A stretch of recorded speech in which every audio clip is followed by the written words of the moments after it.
G'day guys and girls, and welcome to Camp Stove Cooking, the channel where I will show you week by week how to cook delicious family meals for under $10 using nothing but this single burner camp stove and occasionally that microwave over there.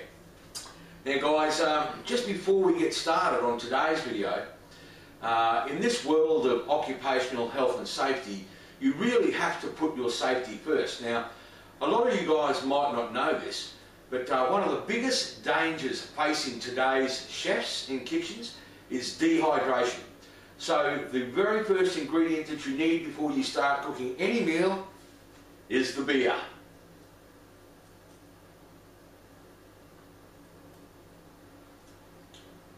Oh, that is so nice. Alright guys, today's recipe is chicken stir fry with noodles using a magnificent homemade peanut satay sauce. This is going to be yum yum. Alright, here we go.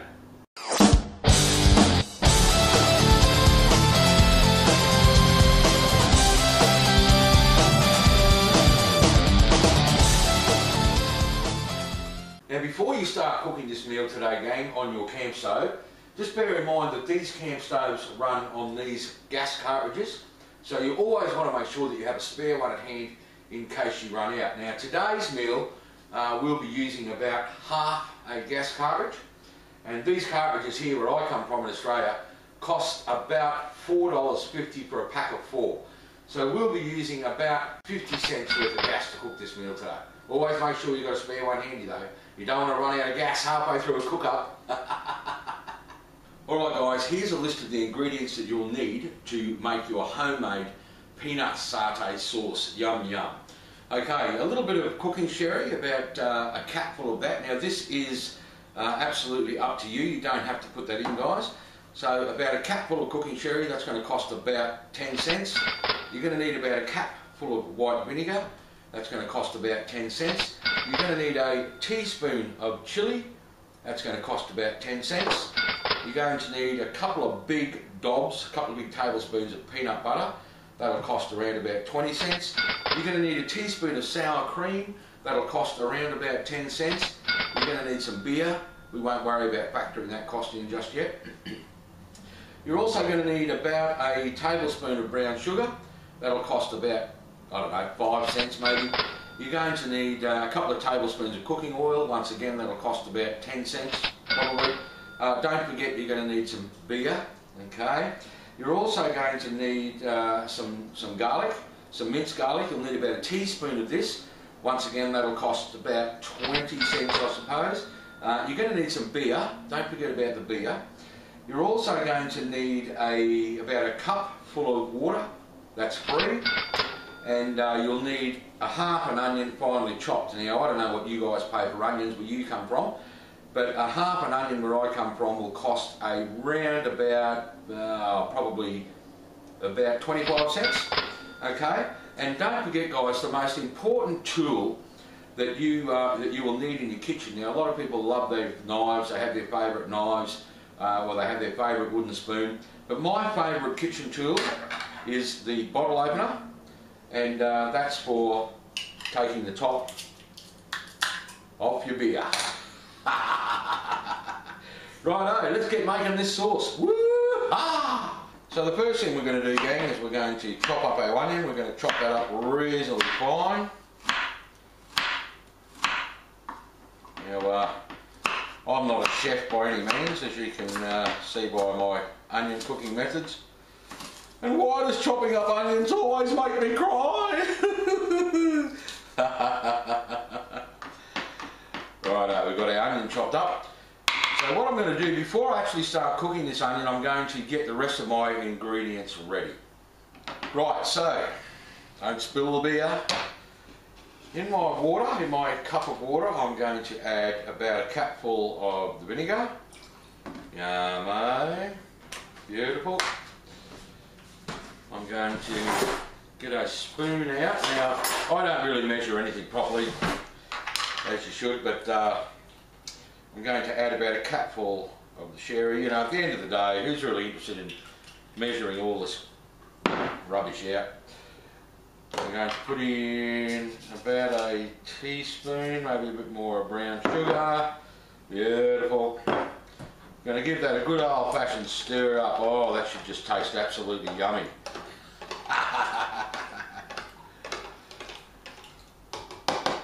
Alright, got that good to go. Alright guys, we're going to add a little bit of oil to the pan, to the wok. There you go, nice big dob like that. Beautiful. Okay, we'll get this gas cooker fired up and going. We'll turn it up on high. Beautiful. My favourite wooden spoon. Alright, we'll add the onions.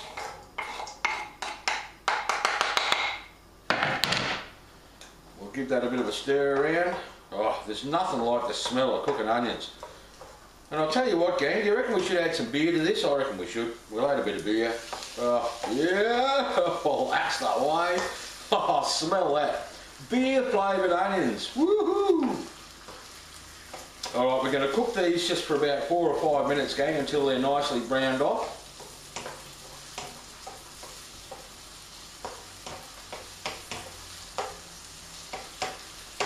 Righto, we'll just let those cook. Alright guys, they've been cooking for about 3 or 4 minutes now. They look pretty good. You might notice too, I like to use the splatter guard when I'm cooking just to stop this rubbish getting all over your kitchen. Oh yeah, have a look at that. Oh, that's just looking beautiful. Check that out guys. Yummo. Just nicely caramelised in the beer and the oil. Alright, now we're going to turn our heat down quite a bit to about half.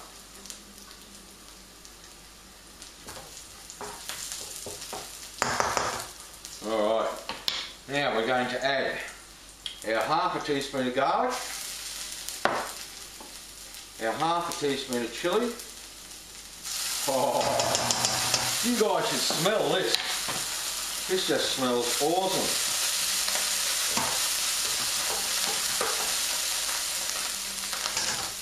I'm just going to let that reduce down a little bit, gang. Beautiful.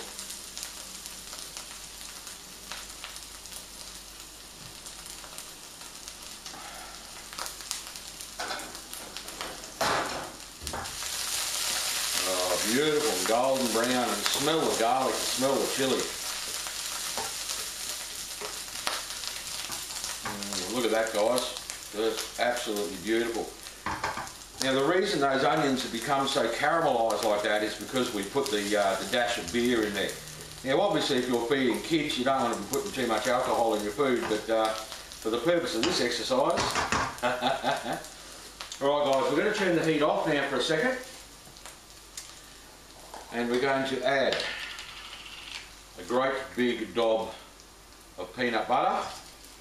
Oh yeah, look at that.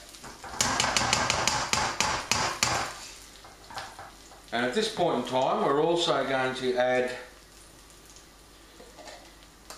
about a teaspoon of sour cream. Now remember, I've got the heat turned off now so that the peanut butter doesn't burn. Okay, I'm just going to turn the heat back up just a little bit. That's the great thing about these camp stoves, they're just so versatile. Alright, now we're just going to stir that all through. We're going to stir that beautiful peanut butter through these caramelised onions. Oh guys, this is just smelling divine.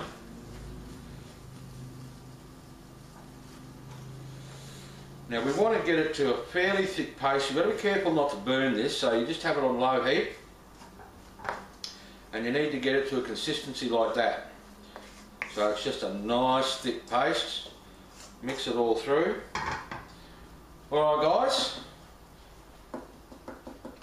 Now we're going to turn the heat back up a little bit. Very quick and easy to make, isn't it? And we're going to add our water, vinegar and brown sugar mix.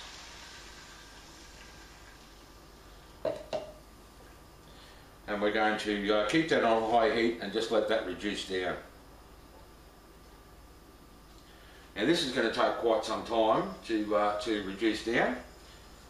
Obviously the mixture that we put in was cold. So we need to get that on the boil and just let that simmer and reduce. Now it might not look like much at the moment, but let me tell you again, when this is finished, this is going to taste absolutely beautiful. Alright guys, what we're going to do now is we're going to start getting our chicken ready. Now, you can use either a chicken thigh fillet or a chicken breast fillet. I prefer chicken breast fillets.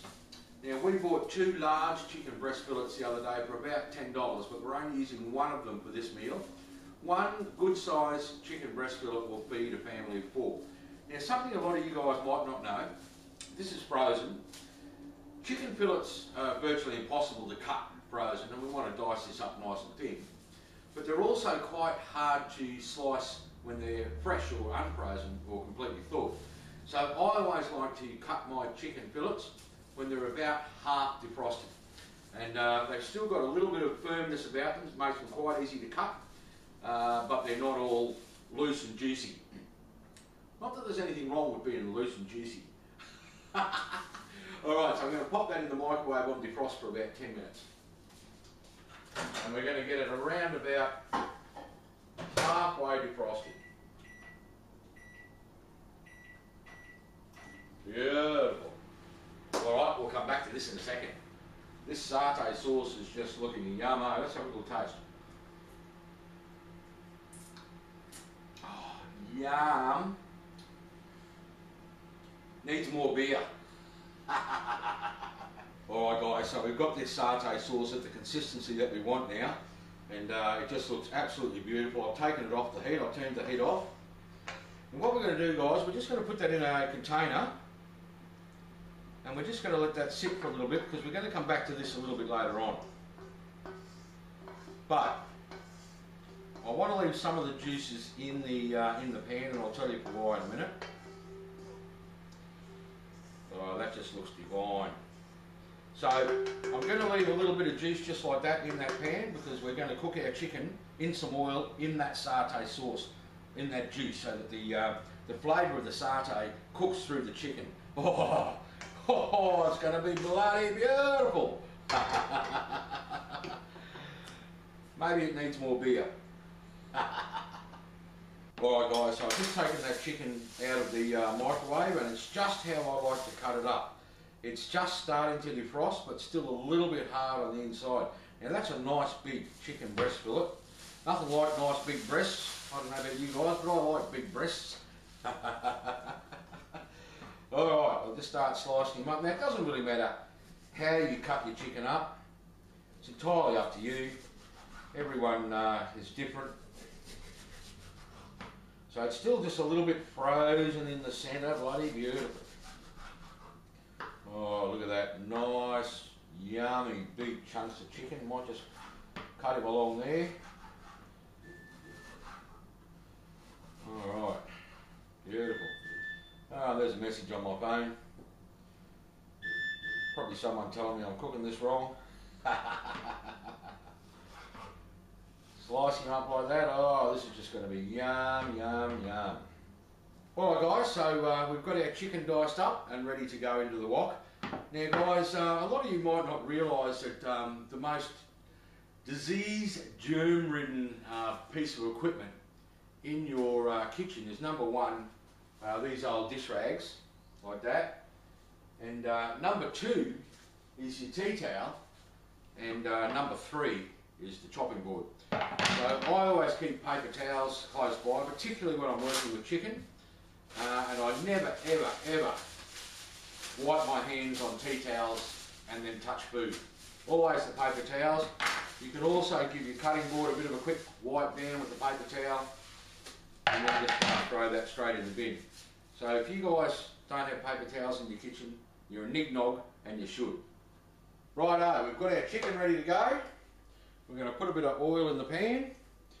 Now you guys remember how I said I'm going to leave a little bit of that satay sauce in there because I want the chicken to soak up that beautiful peanut flavour. There's also some leftover chilli in there, some leftover garlic, and some leftover onions.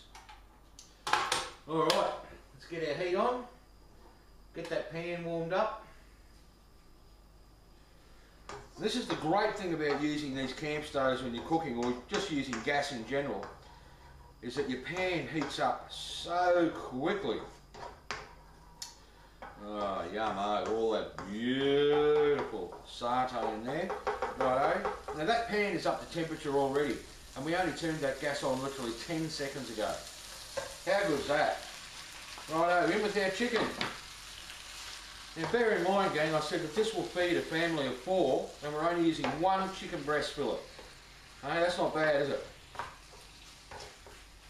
Righto, we're going to cook that under high heat until it's cooked all the way through. One thing with chicken is that you don't want it medium rare. I love my steak medium rare, but you don't want your chicken medium rare. Might just get some tongs out for that, I think. Let's see if I can find some plastic ones. You don't want to use metal tongs in your wok. Plastic utensils are the go. Alright, well you guys go and have a quick beer or a glass of Chardonnay or something while this chicken's cooking, and I'll see you back here in a few minutes. Oh, seriously, you guys should smell this. All that beautiful flavour of that leftover garlic and chilli and peanut satay just being absorbed right through this chicken as it's cooking. Beautiful! Needs more beer though.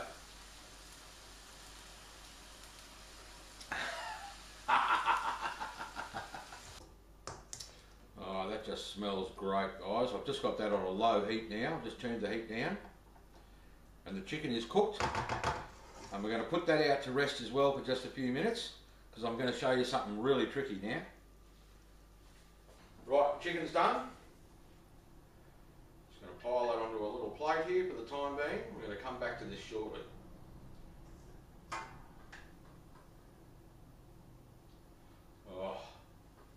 Oh, you guys should smell that. There's only one thing wrong with this. It needs more beer. I got to tell you what, guys and girls, this just smells beautiful. And we're going to tip all that lovely pan juice all over it, scoop it all over it. All that lovely garlic and chilli juice, oh yum. Alright. So guys, now we're going to do something a little bit different. We're going to cook the pasta for this meal, and we're going to cook the pasta in the wok. Yeehaw! Now guys, remember I said to you before that I'm going to leave some of this nice chicken juice and that sort of thing in the wok? And the reason I'm doing that is because we're going to cook our pasta in this wok. So we're going to also get that lovely flavour right through the pasta. We're going to turn up the heat, and we're going to add our water, bring that to the boil.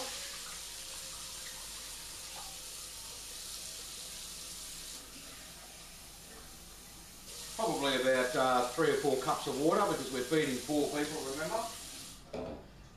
Once that comes up to the boil, and it won't take long in the wok, we're going to add our pasta. Now the great thing about this dish, gang, is you can use any sort of pasta you want, anything you've got left over in your pantry.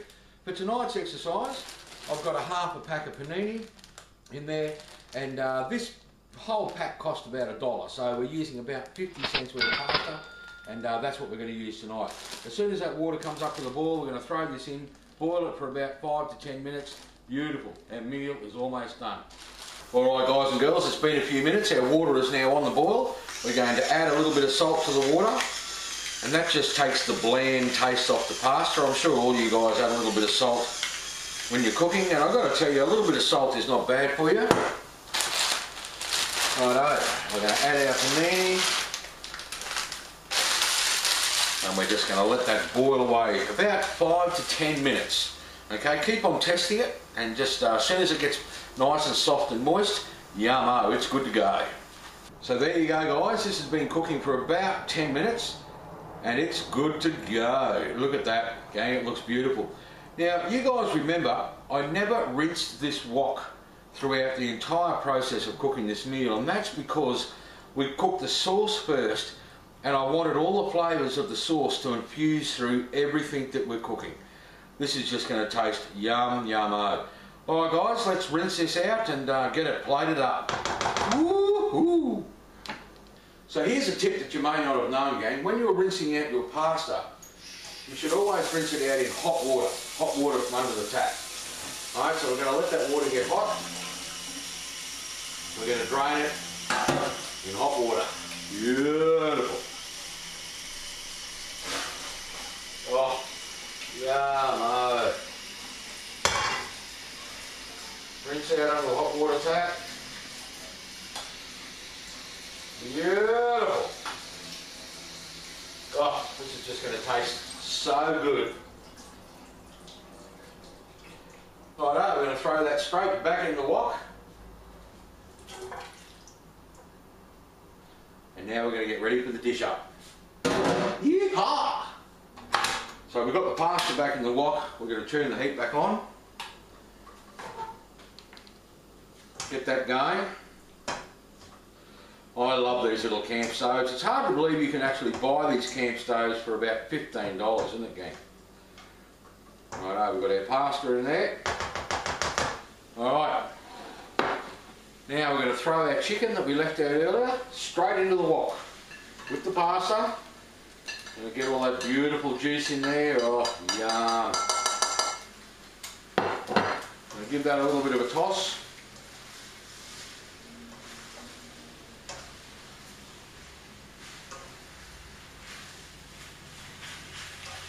Now we're doing this on high heat.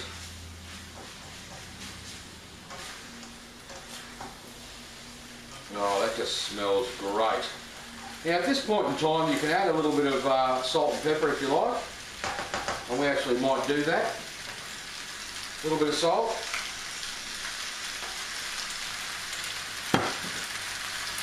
A little bit of cracked black pepper. Oh, you guys can smell this. Woo! Smells fantastic.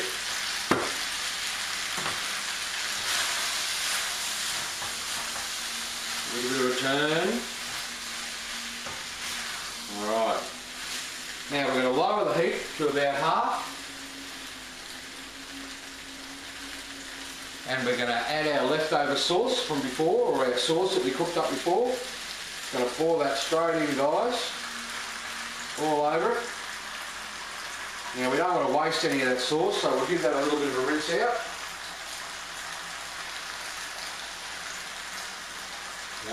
Tip that in as well. Alright.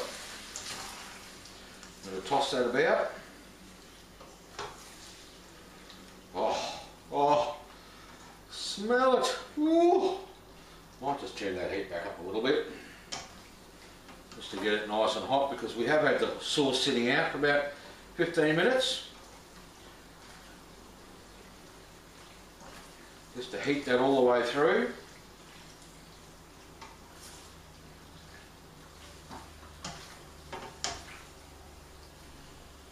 And that, my friends, is good to go. Just another minute or two on the heat. And guys, look at that.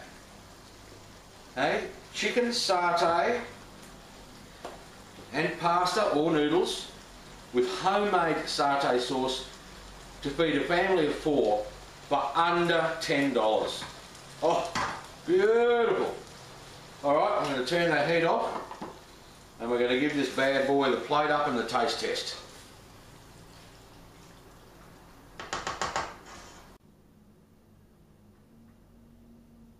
Oh, jeez, I wish you guys could smell this. Let's try it. Oh, needs more beer.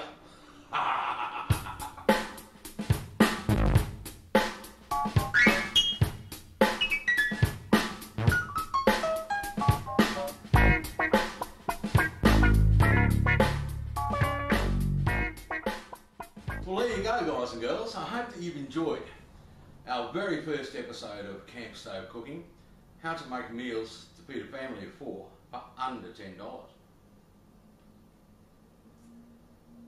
Oh, have I ever told you guys how much I love beer? See you next week, gang.